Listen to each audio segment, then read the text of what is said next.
बेलपत्र की महिमा। भोलेनाथ की प्रिय भेंट। Trident sign. बेलपत्र और भोलेनाथ एक दिव्य संयोग का ट्राइडेंट साइन। सावन की रिमझिम फुहारों के बीच जब गगन भोलेनाथ के नाम से गूंज उठता है, तब एक पवित्र पत्र बेलपत्र शिव भक्तों के हाथों में श्रद्धा का प्रतीक बनकर उभरता है।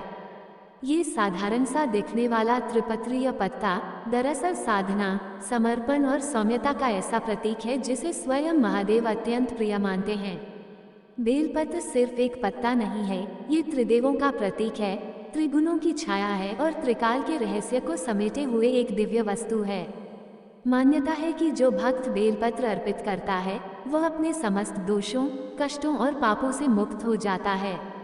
ये पत्र शरीर से विष निकालने की क्षमता रखता है, ठीक वैसे ही जैसे यह आत्मा से विषाद और कलुषता को हर लेता है। भगवान शिव की भस्म रमाए हुए जटाओं पर जब ये हरा भरा बेलपत्र अर्पित होता है, तो प्रकृति और परमात्मा का मिलन होता है। ये क्षण केवल पूजा का नहीं, बल्कि आत्मा की उस यात्रा का आरंभ होता है जो शिवत्व की ओर ले जाती है। नमस्कार दोस्तों, आप सबका वेद ज्ञान 02 चैनल में दिल से स्वागत है।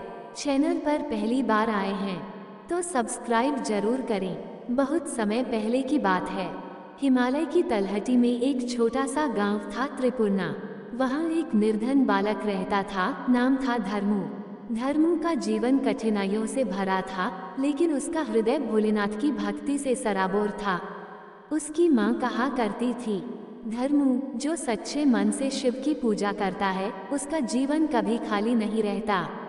लेकिन याद रखना, शिव को बेलपत्र सबसे प्रिय है। धर्मू ने पूछा, माँ आखिर बेलपत्र ही क्यों? माँ मुस्कराए और एक पुरानी कथा सुनाने लगी। ओपन बुक प्राचीन कथा, बेलपत्र की उत्पत्ति। जब सृष्टि का प्रारंभ हुआ था, तब देवी लक्ष्मी, सरस्वती और पार्वती ने सृष्टि के संतुलन के लिए 3 विशेष वृक्ष उत्पन्न किए, तुलसी, पीपल और बेल। बेल वृक्ष की उत्पत्ति माता पार्वती के तप से हुई थी। उन्होंने अपने तप से एक वृक्ष उत्पन्न किया, जिसकी पत्तियों में 3 पत्तियां एक डंडी में जुड़ी थीं। ये शिव के त्रिनेत्र, त्रिगुण और त्रिलोक का प्रतीक बना। उस दिन से बेलपत्र शिव को अत्यंत प्रिय हो गया। शिव ने स्वयं कहा, बिल्वपत्रम मम प्रियम, अर्थात बेलपत्र मुझे अत्यंत प्रिय है। धर्मू की भक्ति और परीक्षा। धर्मू को अब अपने जीवन का उद्देश्य मिल गया था, बेलपत्र अर्पित कर शिव की कृपा प्राप्त करना।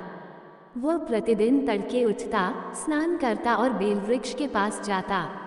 एक नियम याद था, बेलपत्र सूर्योदय से पहले तोड़ना चाहिए और चढ़ाने से पहले साफ जल से धोना चाहिए।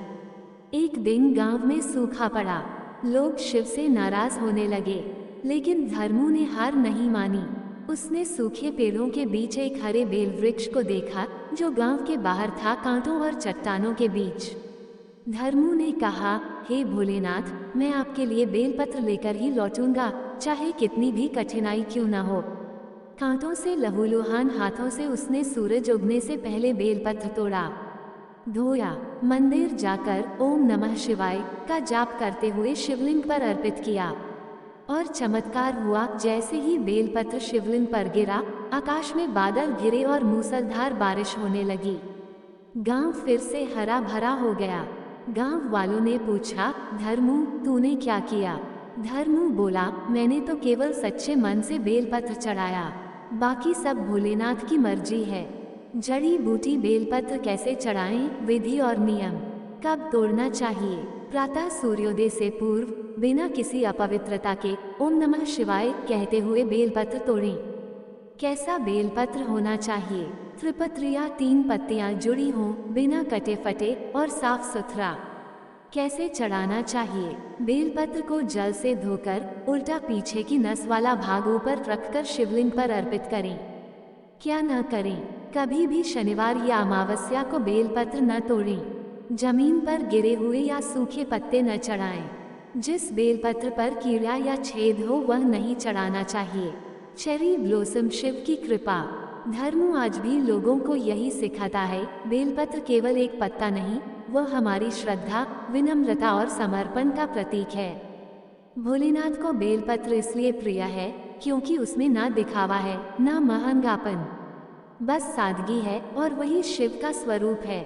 सावन विशेष कथा। सुदूर गांव नीलकुंड में सावन की हरियाली फैली हुई थी। बादलों की गरज, मेंढकों की टर्राहट और मंदिर की घंटियों की गूंज पूरे वातावरण को शिव में बना रही थी। उसी गांव में रहता था आरव, एक 12 वर्ष का बालक जो बचपन से ही भोलेनाथ का परम भक्त था। उसका एक ही सपना था, महादेव को प्रसन्न करना, उन्हें अपने जीवन में पाना। हर सोमवार वह पैदल चलकर शिवालय जाता, जल और बेलपत्र लेकर। लेकिन उसका परिवार निर्धन था। बेलपत्र के पेड़ गांव के बाहर जंगल की ओर ही मिलते थे। एक दिन उसकी माँ बीमार पड़ गई और बोली, आरव, आज तू मंदिर मत जा, बारिश भी बहुत है और बेलपत्र तोड़ने जंगल तक जाना ठीक नहीं। पर आरव तो भोलेनाथ का बाल भक्त था। वह मुस्कुराकर बोला, माँ, जब शिव खुद जंगलों में वास करते हैं तो उनका भक्त भी डरकर घर कैसे बैठ सकता है। वह निकल पड़ा, हाथ में जल कलश और मन में शिव का नाम। जंगल में बारिश तेज थी, लेकिन आरव ने एक सुंदर बेल का पेड़ देखा।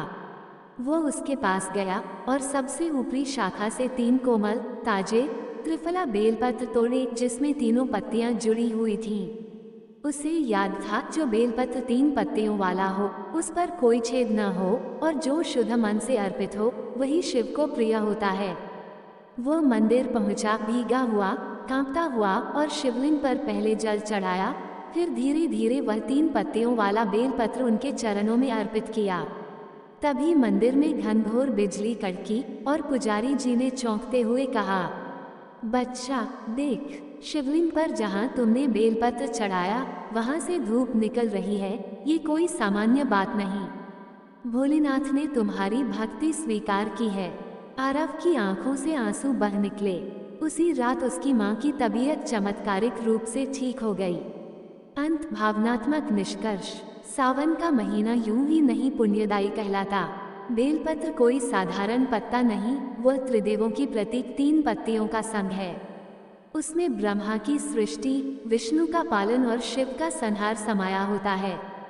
जब एक भक्त उसे पूरी श्रद्धा से अर्पित करता है तो वो केवल एक पत्ता नहीं चढ़ाता, वो अपने जीवन के सारे दोष, दुख और अभिमान को शिव के चरणों में समर्पित करता है।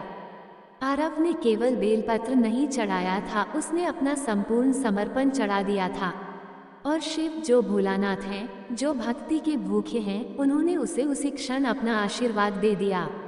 कथा से सीख। बेलपत्र को सूर्योदय से पहले या सुबह 4 से 6 बजे के बीच तोड़ना शुभ होता है। उसे धोकर उसकी डंडी शिवलिंग की ओर रखनी चाहिए। छेददार, मुरझाए या कटे हुए पत्ते अर्पित नहीं करने चाहिए। और सबसे आवश्यक, श्रद्धा और पवित्र मन से अर्पण करना चाहिए, क्योंकि बेलपत्र पत्ते नहीं होते, वो हमारी आत्मा का अर्पण होते हैं। ओम नमः शिवाय। जड़ी बूटी।